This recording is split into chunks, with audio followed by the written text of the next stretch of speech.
Beacon Press Audio presents The Cost of Being Undocumented, One Woman's Reckoning with America's Inhumane Math by Alix and Antero Garcia. This audiobook is narrated by Diana Bustelo. Published by Beacon Press Audio, 2025. A note on our research process. This book is written from Alix's first-person point of view, giving voice to her lived experience as an undocumented immigrant.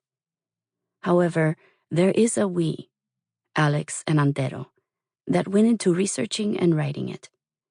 We want to tell you how our unique research partnership came about and how the cost described in this book brought us together. In 2019, Antero hired Alix as a nanny to help care for his newborn twin daughters. This working relationship plays out in the background of parts of this book.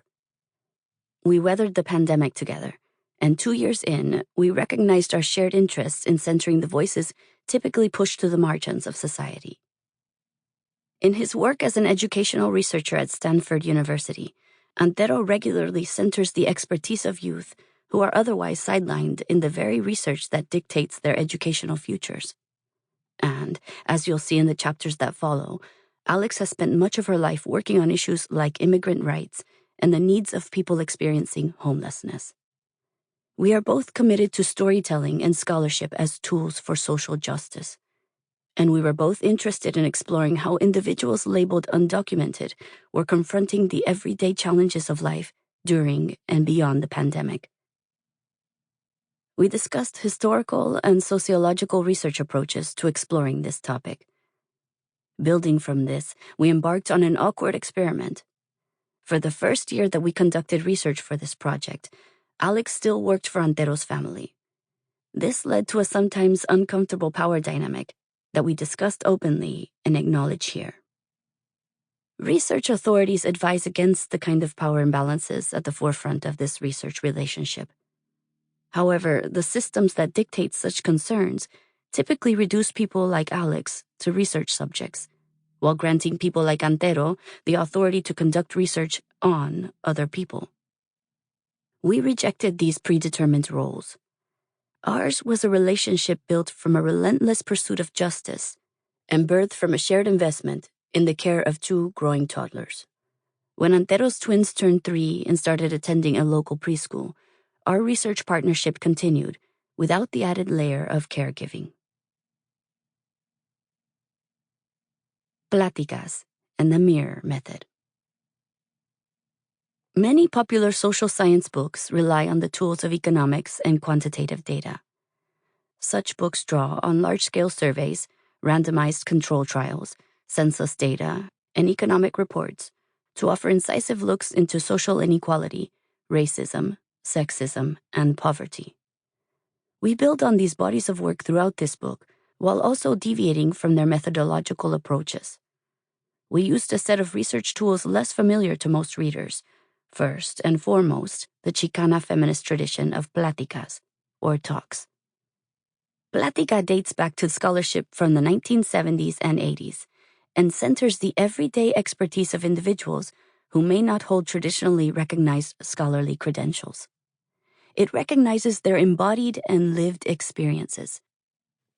As Cindy O. Fierros and Dolores Delgado Bernal write, a Chicana feminist lens is not solely about an analytic approach. Rather, it embodies who we are and requires us to grapple with our activist scholar role, embrace alternative ways of knowing, and confront those aspects of ourselves that render us the colonized or the perpetrator. This tradition centers people who would usually be considered research subjects as co-constructors of knowledge, leaning into relations of reciprocity and vulnerability, and researcher reflexivity. During our weekly pláticas, we sat platicando, talking about our lived experiences, the histories we draw from, and the ways social science data shaped our understanding of it all. Some scholars might refer to these as, in methodological parlance, semi-structured interviews.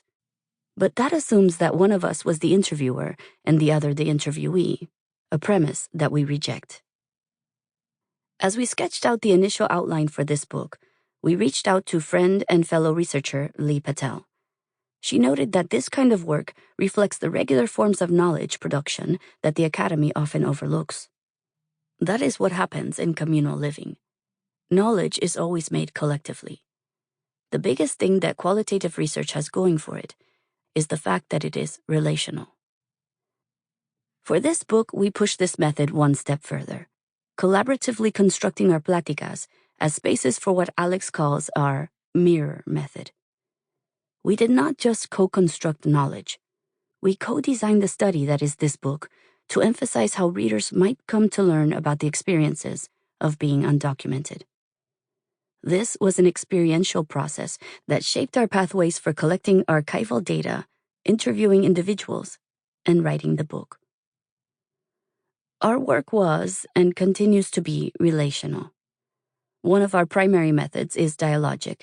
We talked, we listened, we reflected out loud with one another. The raw data for large portions of how we worked on this book do not look particularly fancy. They look like the two of us engaged in lengthy, sometimes heated conversations. Cultural anthropology and ethnographic approaches privilege the lone scholar venturing into the exotic wilds of a given research site for prolonged periods, out and away. We chose instead to go in and toward. During our pláticas, we focused on finding a vocabulary for the embodied and embedded memories that are otherwise ineffable. Alix might not be able to put to words how her brown body knows, referencing the qualitative scholarship of Cindy Cruz. But this process allowed her to uncloak the tacit knowledge of labor abuse, domestic violence, and workplace sexual harassment she carries with her. Our ideological and theological differences, too, shaped our conversations.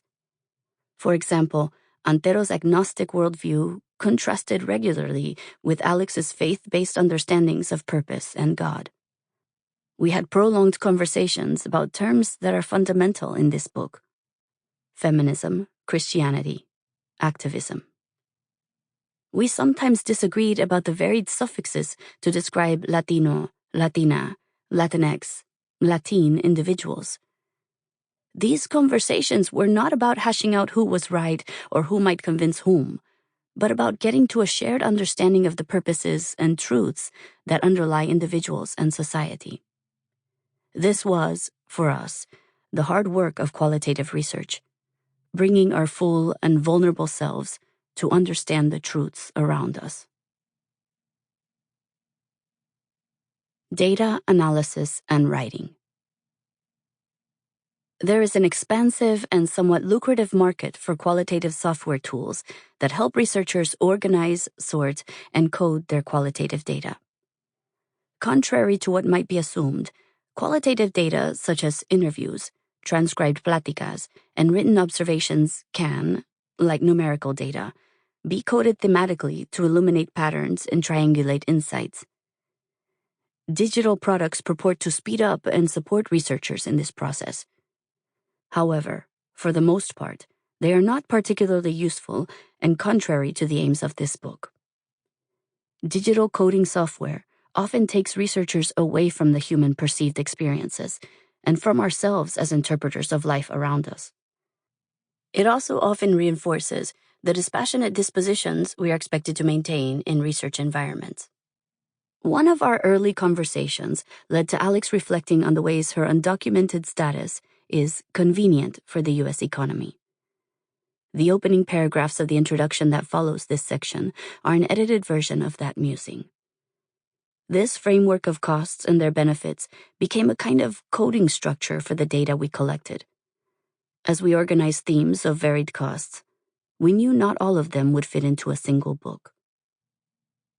Methodologically, we tried to account for our full selves without quantification and without purely putting personal pain on voyeuristic display.